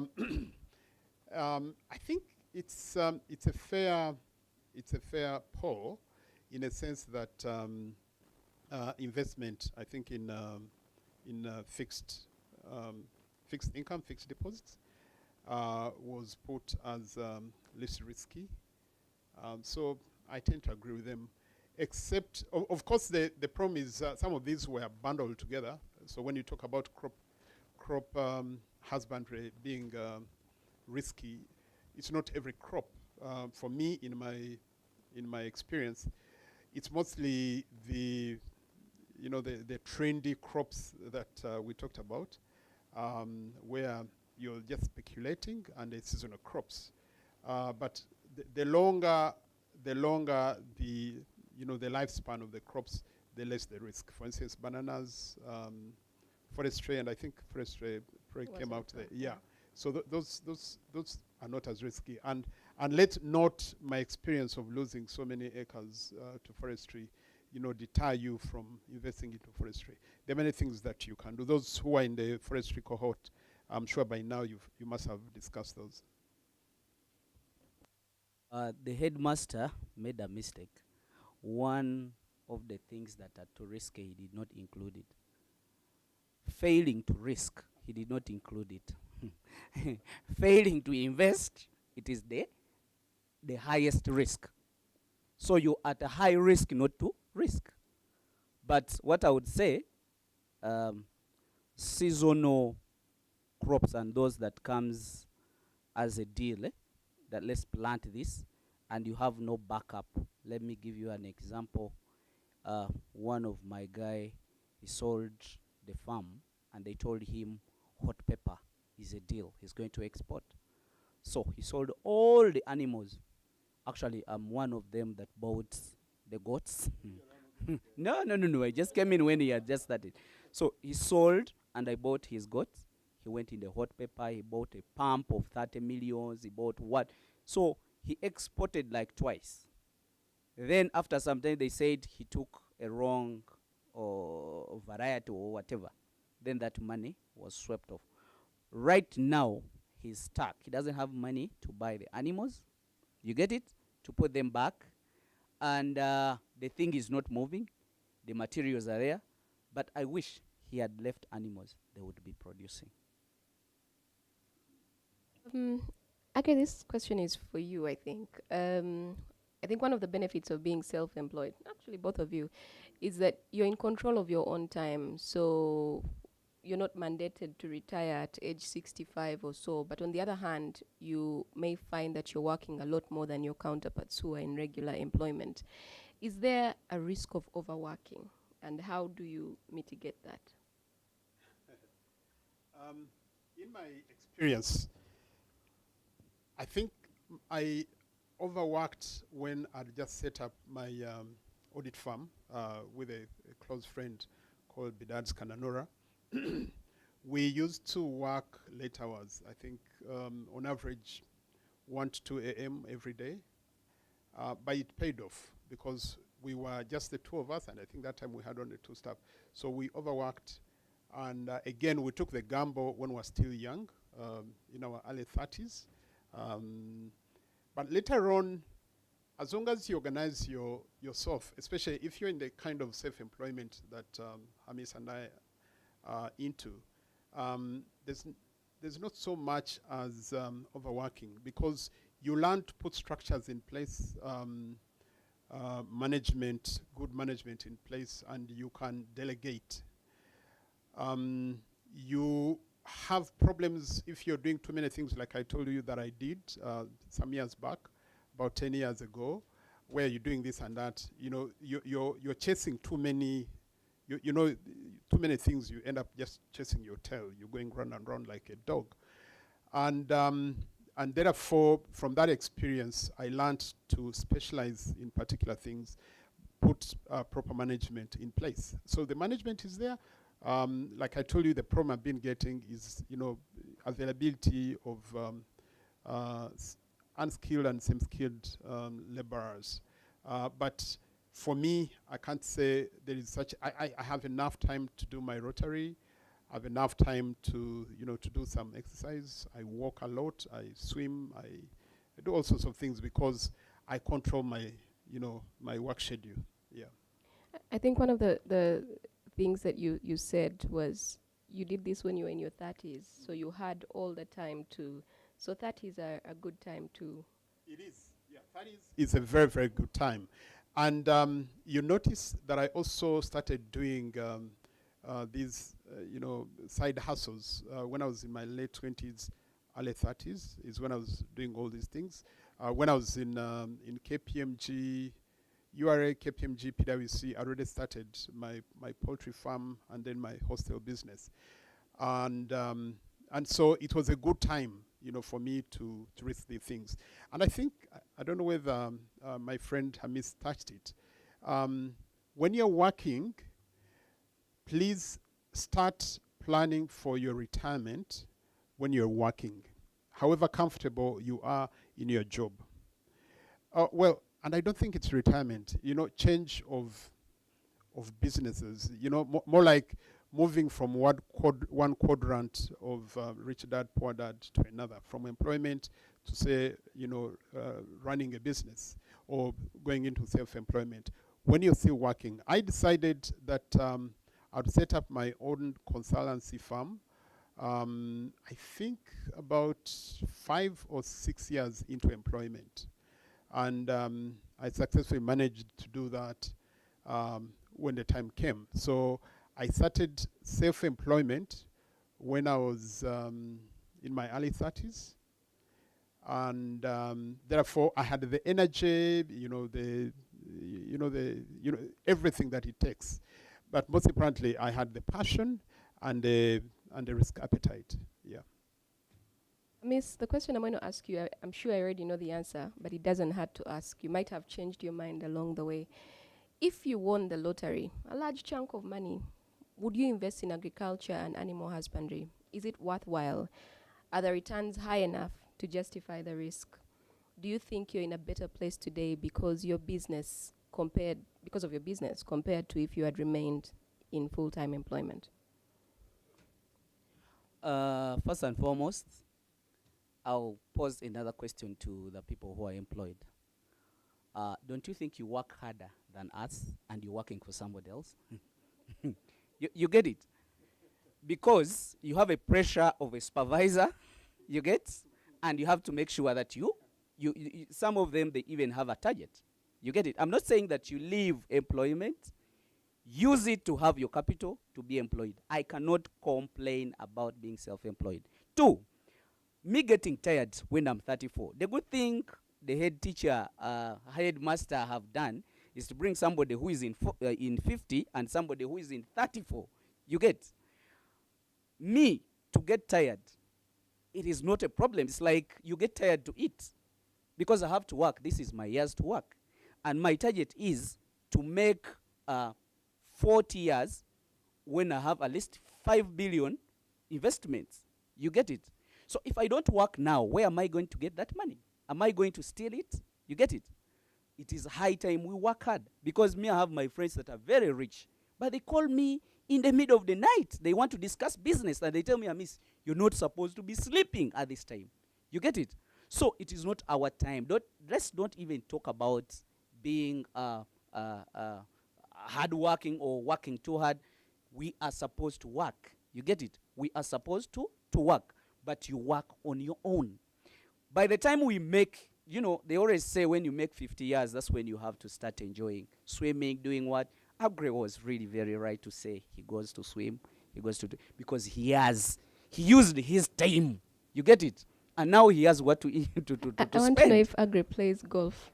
Do you play golf? There is a narrative around there. People who play golf. Huh? Yeah, I actually been talking to a friend of mine called Emmanuel Wamala, and I'm still looking for the money, to join the golf club and buy all that equipment. Yeah, but I'm going into golf in the next couple of months. So that's what money can.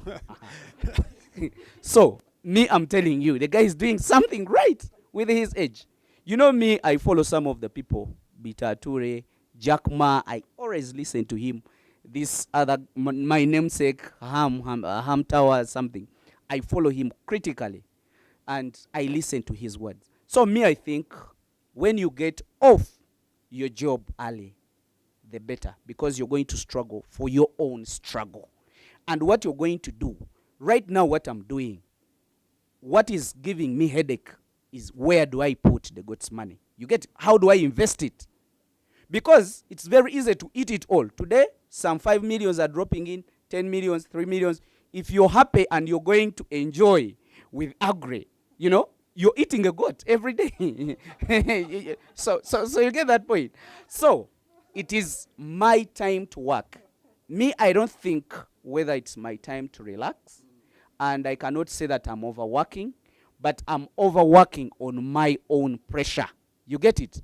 I'm trying to put up boys that are going to make money for me, so that by the time, if Agri has done it in 50 years, I want to do it in 40 years, such that by 40 years, I'm just to balance my things. You get it? Like the real estate, those are the things that I will be doing in 40 years, because I will have a flow of money.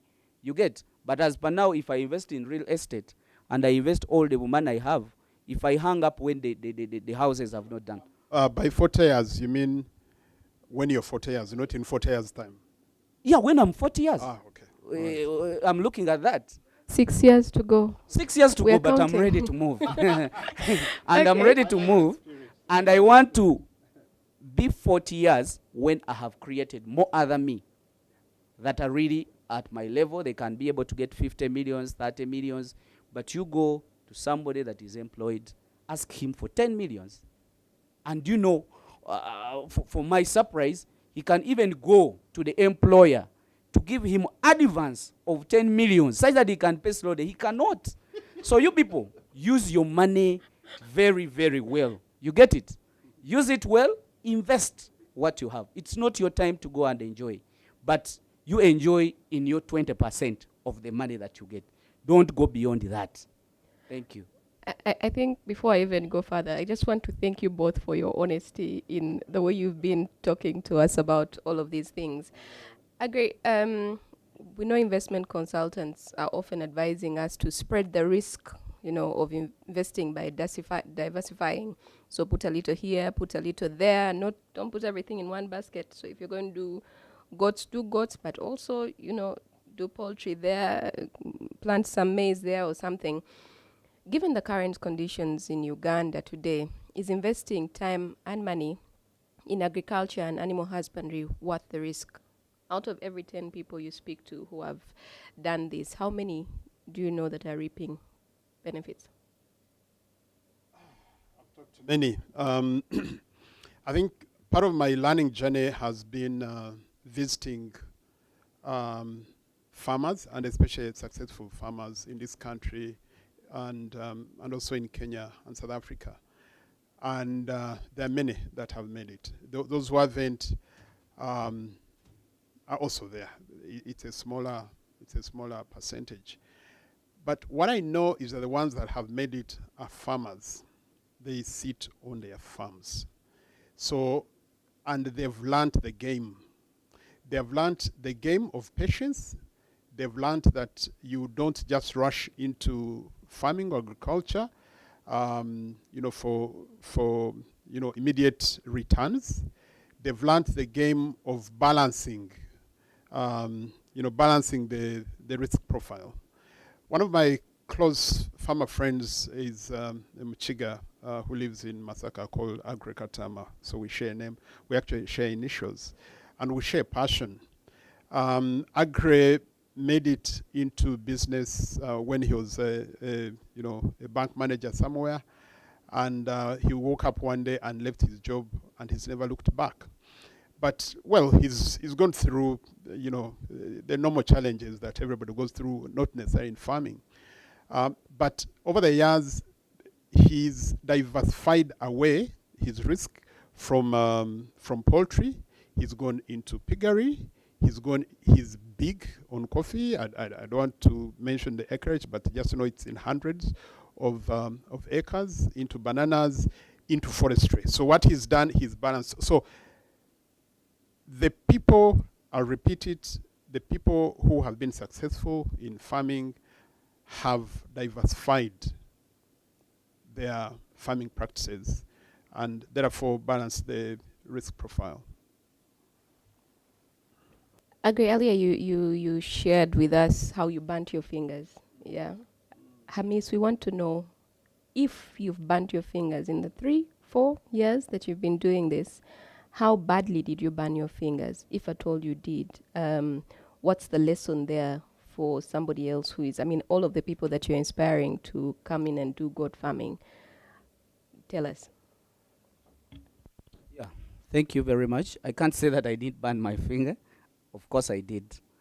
But, you know, in animal farming, you don't die. You know, you don't die all. You get it?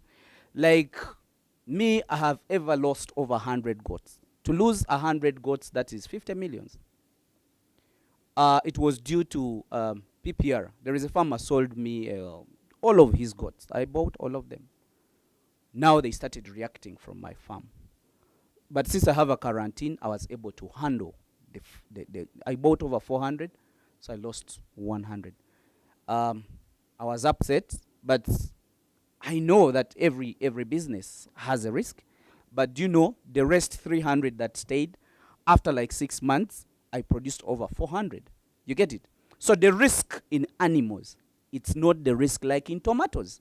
Because when Bright comes and clear everything, you have to look for money somewhere else to again reinvest, which is not the case in animals. You can even see them starting to die. When you panic, you can find somebody to slaughter them and pays you. You get it? That's the good thing of it. But if you're doing passion fruit, let's say, passion fruit, you're doing tomatoes, when you get stuck on the way, who can buy the tomatoes that are rotten? Who can buy the passion fruits that have not put on? You get it? So the risk this way is manageable. You get it? And you know, since it's a reproduction, you just have to give in time and say, I'm not adding in money. Let the project reproduce. And that is what happened. So I lost 100 goats. But I did not give up. But the normal business people, the rich people, when he loses 50 millions, he can run around the town. So farmers cannot do that because they are dealing with reproduction. So if people were not producing more people, when a disease comes, every day people die. Do you know that? Even now there is some that have died, but there is more that have been produced. And more are still manufactured even up to now. So Wow, Hamis. We have a couple of minutes left because I promised we'd be out by 5. But Hamis, you said something that I want to pick on. You tell us about the good practice of goat farming. If your goats get sick, please don't tell us that they're the ones you're slaughtering and selling to us. You mentioned something, and I just want to make it clear that there are no health hazards out there, yeah? a disease cannot come at a go and attack all of them. Otherwise, COVID should have cleared all of us. But it is a process. You get it? It gets you, you get to the other. So what we do, when you see animals that are sick, you separate. Then you take a chance of saying, before this one gets sick, let me sell them. You get it? That is how we do it. We don't advise people to slaughter animals that are sick. Of course, you're going to create trouble. But you have a room of separation, which is not the case with the tomatoes. You get it? Do to you. I'm sure you don't even put them in your goat meat. Huh? No, I put them in, but those people takes the highest risk. Yeah. And actually, if government can help, it should start with them because they lose at a go. But people keep doing it. You get? They just say, let me try. If this time I get, next time. And you know, if he gets 50 millions this time, he wants to reinvest the whole of that money back. Then the other time it beats the whole of it. So the cycle keeps on. Somebody is not developing, but is working and is getting old every day. Okay, there's a question here from Edward Mpalani who says, can the two gentlemen talk about calculated risk? It's not enough to simply risk, but you need to be smart. I think, is that what you're talking about with your tomato people of 50 million back in? Yes. So for us, we always say, if you produce, let's say 100 goats, 10% is mortality. You get? If I produce 100, that means I can have 90 and 10 can die. So that 10 cannot affect me. You get it? Than bringing a container and, you know, the dead stock is bigger than the good stock. Yeah, I think for me, calculated risk is don't go into farming with emotionally and with blind passion. I know I mentioned that passion is required. You need it in farming, just like you need it in trading and in real estate and everything else. First, study what you're going into. Don't be taken by,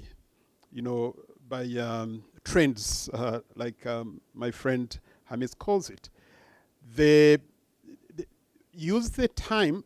I know, again, they say that we, so-called educated, Mr. Headmaster, and we educated. Yeah, so we so-called educated, we suffer from paralysis of analysis. You know that we take so much time trying to study the risk or the risk profile of certain businesses before we go into them. And at the end, we fear risk and don't even invest. But I think it's very, very important that you know what you're going into. And like I said, the best thing to do is to manage your risk, is to diversify it. Okay. Much as I wouldn't advise you to do everything, but do things, for instance, that are interconnected. One of the reasons I introduced cows at our farm in Mitiana is because I started with a banana plantation, and I started with a big one. Then I noticed I needed manure, so that's how I brought in cows, brought in goats, brought in sheep. So I know that those are interconnected. I went into pasture growing. I started with improving some of my paddocks.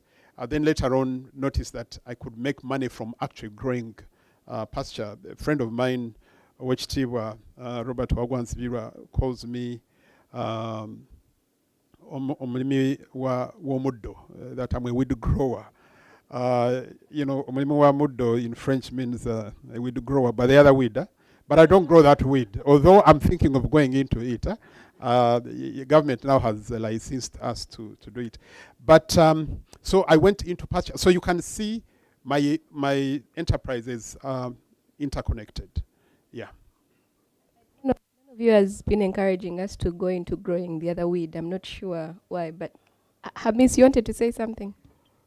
What I wanted to say is that I also don't advise you to sell your house and go goat farming. No. That's why I say, if you still have an opportunity of your job, don't quit it the way I did. I did not quit before I established. You get it? Start slowly. Learn. Follow our YouTubes. Learn slowly. You get it? Start. When you see, because after like 1 year or 2 years, because me, I always give a projection of 2 years, you will understand either your job is paying you more or the farm is paying you more. Then you can take a decision. So don't be crazy that I'm setting up my farm. Sorry, I'm setting up my house. And then I put all the money here. That's madness. You get it? Because this is a process. It's not putting in today and tomorrow you're getting. It is waiting for 5 months. Production takes place. Then that animal to be sold, it also needs other 6 months. You get it? So now you sold the house. Where are you going to stay? So be slow, but understand the project before you leave. You get it? Informed decisions, yeah? My final question to the two of you, and I'll give you each 2 minutes to respond. What is your advice to me and others like me, relatively young people just starting out? What should we consider? Agriculture, when we listen to you guys speak about it, it seems very lucrative, but it's also daunting. There's the speculation that you're talking about. There's the changing, unpredictable seasons that you mentioned, Agri. There's the question of land. There's the question of the labor that you've both spoken about. What would you like us to take home from this conversation? What is your part, in short, that comes in the form of advice? I think since I'm the older of the two. By the way, I'm older than him, but I'm not necessarily older. So, no, seriously, I'm not about to retire, for instance. I'll probably retire in another 10 years. That's after, my son has also picked interest in whatever I'm doing, and I've put proper management structures. So I'm not, because I feel young.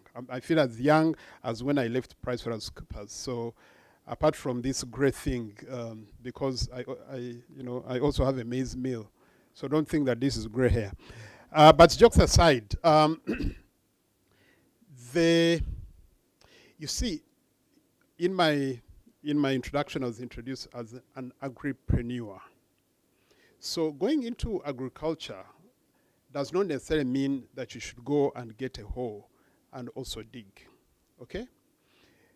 There are other interventions in the value chain, processing. You can decide that, I visited a very successful farmer in Kenya, and all he did was he was processing milk and exporting yogurt and other products to Ethiopia. He's in northern Kenya, a place called Nanyuki. He was young. He was an accountant like me. His wife was a banker, like my wife is also a former banker. Go into trading. So I know two very successful rich men in this town, three.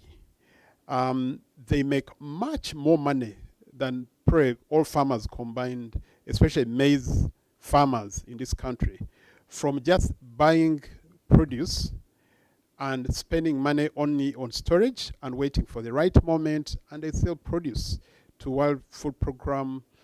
Some sold, when we had this COVID thing, they sold maize to government.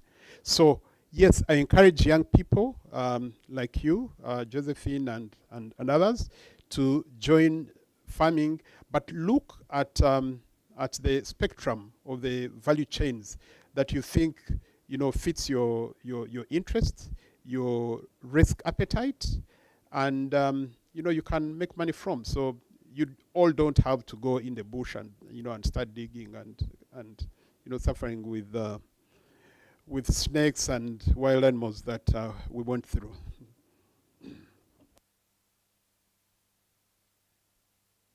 Agri, for sharing those insights, and again also for being very candid with your responses and laying bare the struggles you've had along your journey. Hamis, over to you. Yeah, for me, I'll say that you people start farming as a by the way. You get? Start buying, let's say goats, let's say cow, as something that you're putting in money and you don't care about it. You get it? But finally, after seeing what is coming out of there, I know it is a disease. You'll continue loving it more. I have a question for young people. Uganda is called Pearl of Africa. I don't know whether I understand it in a wrong way. We have the best climate. Not so? So far. And that means we can plant. We have the green. We have the grasses. And surprisingly, if we are in Pearl of Africa, what we would do more is farming and animal farming, exporting of the muscles. You get it? But that is one of the things that we do at the lowest. In our country, what is so trending is politics. You get it? That is the best business that is doing very well. You get it? Why don't we be the first country having the youngest farmers? You get it? And having the biggest number of meat, or having the biggest tonnage. Let us be the first country to export the meat all over the country, all over the world, and even export maybe the cereals, the what to all over the world, because we have all what it takes. What we don't only have is the capital, of which we have the jobs. What is going to help us? If you people, you start getting involved in farming, you start as a by the way, then you understand it making money, then you make it a business, you quit your job, you're creating some other opportunity to a young person to take over your job. He also gets capital. He also joins you. Because in America, you might find today is a winter and people are not doing anything. But you see, those people have 10,000 cows by one person, 10,000. You get it? Yet they have winter and even in the summer they cannot do anything, but they utilize the smallest time they have and they get it. If we get serious, we can even demand the government to, at least on the square miles it has, it should lend you 5 acres, also another one 5 acres, just for 5 years. And it can give you at least 50 goats. You get it? You know how you can work with your workers. 5 years you should have bought your own land. You get it? You quit your job, you create another. Me, I think, let all of us get involved in this. Because these other businesses, like the way you said, some rich guy in town, he invested in the silos, of which it needs billions. You get it? Where do you expect Hamis, a poor me, to have $1 billion and buy a silo when I've not even, I don't even have extra money to go and buy the cereals to put in the silo? So that means the businesses differs. A young man cannot own such kind of business, but a young man can own a cow. He can own a goat. After we have gotten involved in the business, we shall start doing those businesses because we shall have where to pick the money. So we shall have a humble beginning, because you can have 1 or 2 animals as a pet at home, as a backup for you. Now, if we arrest you now and your boyfriend cannot help you or your husband, what can you sell, Josephine? I honestly don't know why you're looking at No. me. It's that just an question. example. But What I- represent the young Eh, people. yeah. Hamis also represents the young people. Okay, me, I have But goats you I have can goats to sell. sell. What I like about what you're talking about, Hamis, is that for a very long time, when we think about the Pearl of Africa and the agricultural opportunity that it is, we think about the government investing in agriculture for the young people to get involved in it. What you're saying is the young people start small, That's it. get into it. Yes. That puts enough pressure on the government to pay attention to what can actually be done with it so that they can invest more in it. So, And on top of that, closing remarks, Hamis. yes, the government will not help all of us. It is us to start small. You get it? Yeah. Do you know, if you search very well about government projects, they go to those that have started. They can't just pick you on the street and say, we are giving you goats. Where do you get the interest? And I don't advise them as well to give those that on the street. You don't have an idea. Why do they have to borrow that money? Because you're going to buy a smartphone. You get it? So you get involved on the ground, then finally things will work out. So, Josephine, I think next week you're going back to your home village and I find told something you to all the land in our home village has already been You bought. beg them. But thank you so much, Hamis, for speaking very openly and candidly and sharing your experience and Agri as well. Headmaster, I hand over to you to close the session, and thank you for giving us the opportunity to have this engagement. Thank you so much, Josephine. Thank you so much, the panelists. I am indeed. I was looking. One of the questions Mr. Kabshenga asked last time is, whenever people can go to visit his farm and they say we don't have money, he first asks them to calculate how much they have put on their phones, the value of their phones collectively. Then they go to the value of their cars. So this issue of no money cannot be a problem. I think it is just a mindset. Yeah. And for today, we have even shifted the mindset from government at Yambe to Agri at Yambe. So Agri, yes, and through the politicians that you elected. and he's a Rotarian, so we shall definitely have. But I implore people, we cannot start from charity. You need to start from somewhere, and someone will pick you up. Actually, it won't be charity at that point. You will be an issue for someone to consider. Someone will plead with you to just get into this business. Now, as headmaster, I always ask for homework. So I'm going to, Hamis needs a minute from me.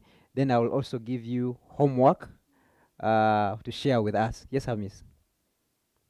Headmaster, thank you very much. Yes. This is going to go to your organization, the NSSF. If NSSF also wants to help people, he should keep doing this. Then too, those people that are getting their pension, you call them pension or what? Benefits. Please Let them understand the project before they retire. That's what you're doing now. Also, when you're giving them money, give them in quarterly. You get it? Because you're going to hand over 100 millions to somebody who have been getting 1 million. You get it? Then there is dealers there that are planning for him. Real estate, manya tomatoes, manya what. You're going to find the guy is having a bulk at the account. You get? He's going to start splitting. Then he gets hanged up in the middle there because of that and what. Then he's going to hang up himself. But if you give him, let's say he has 100 millions, you give him 30 millions. You say, which project, of all these projects, which one are you going to do? That I'm going to do this. Give him 30 millions. He starts. Monitor him. You put a fund to monitor those people. Follow them up. Let me tell you one thing. Our parents are dying because of the money you're giving them. The guy, his mind is in 1 million. That is 100 million you're giving him. And you've not decided to follow him. Follow him. See how he has used the 30. If he has misused the 30, again give him another 30. Do you think he will still be stupid the same way he was? You get it? Then finally, you will hand over the last portion. You get it? I think you should think about that. The ED should think about that. Quarterly payment, but in that kind of arrangement. But people have almost died because of the money. Thank you, Hamis. Actually, as he shares his thoughts, I hope you are safe out there, because the members can now start going up against you. But before even this gets to the traction, there are already firms out there, licensed firms by IRA, the Insurance Regulatory Authority, that can actually help you dispense your money for life. All you need to do is buy what we call an annuity, and they will give you money until you die. And when you die, they will give your beneficiaries a certain amount of money for a certain number of years. So these solutions are actually out there, but we sort of turn out to be bright when we have the money in our pockets. But we will keep doing what we are doing and hope you will get something and then act. Homework. We always ask our panelists here a book that they can recommend, a book or two, or an article, or a person that you would recommend to follow for the benefit of our participants. I will start with you, Josephine. You've been the moderator, but this time... I'm taking notes. This time you have to share what are those, a book or two, or a person you recommend that someone follows as ample use of their time. Josephine. Yes. I don't think it is right that I am asked to participate in this one. For gender but I will equity. say, I am the token.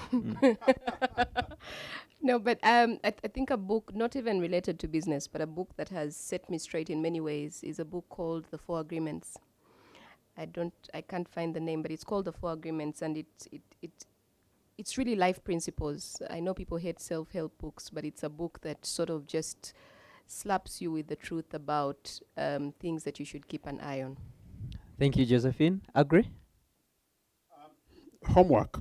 I'd like to first give myself homework, then I'll answer your question. Yes, please. Not so, Headmaster? Yes, please.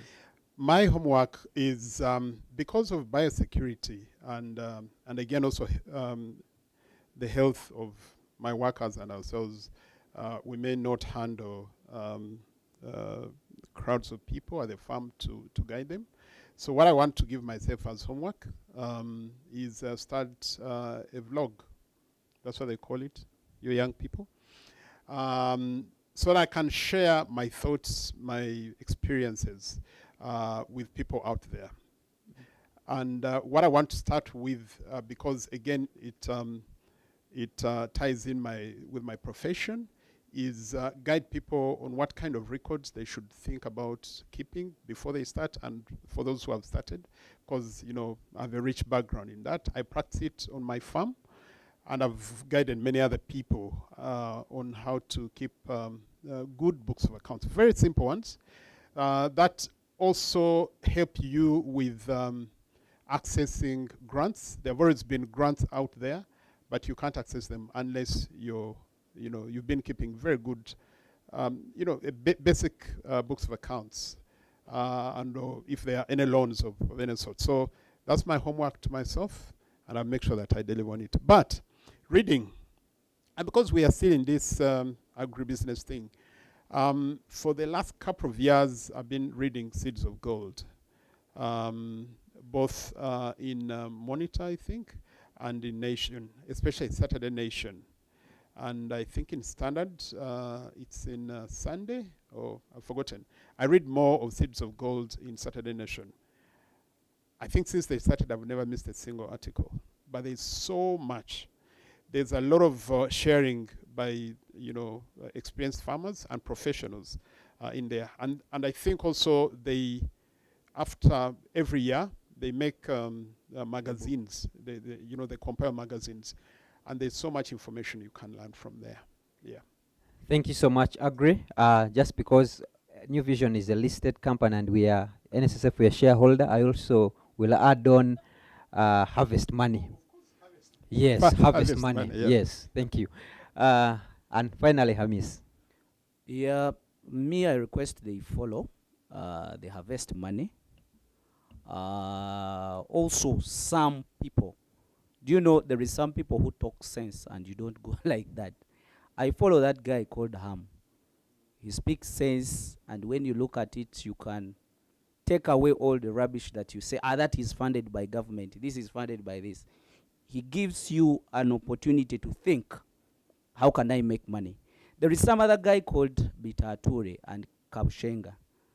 Those people are really trying to change our understanding. Also, let's use the media very well. Do you see?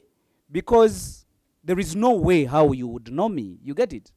Let's don't use media to go for porn, to go for what, Let's use it to look for the knowledge, because there is a lot of knowledgeable people. Do you see my innovations sometimes I do for the feeders and everything? I get them online. And then when people sit on my farm, they run and do it all over. So you see something is coming up. It's because of media. So let's use internet very well. We have enough. Me, I'm not a guy who reads books so much, but I'm a guy who wants to see and listen. So that is the kind of Hamis. Thank you so much, Hamis. Thank you so much, everyone. Thank you so much, Live Extreme. All this is done by Live Extreme. The back office is handled by Live Extreme. As they were saying, some of them want to go into goat farming right now, but please stay on this job. People need to listen, need to get this. We need some of you to stay employed for the rest of us to be rich. So thank you, Live Extreme. Thank you so much, the NSSF Financial Literacy team. We shall be back here on the 22nd of June, and we shall be talking about financial I don't know that word, but financial something. Yes, that one. From myself and everyone else, we have already sent out shared links for where you can join these different cohorts. Again, I will tell we are doing forests, coffee, goat. We are doing investment clubs, financial cohorts, the financial cohorts, and then has avocado. We are going to be sharing some videos. People have been asking, how can we start? And I think we're also taking up Agro on his offer. As NSSF, the financial literacy team, we shall come to you and actually document that on video and then share. We are taking up your offer. Thank you so much from us and to everyone. See you next month as we tackle another subject. Thank you and goodbye.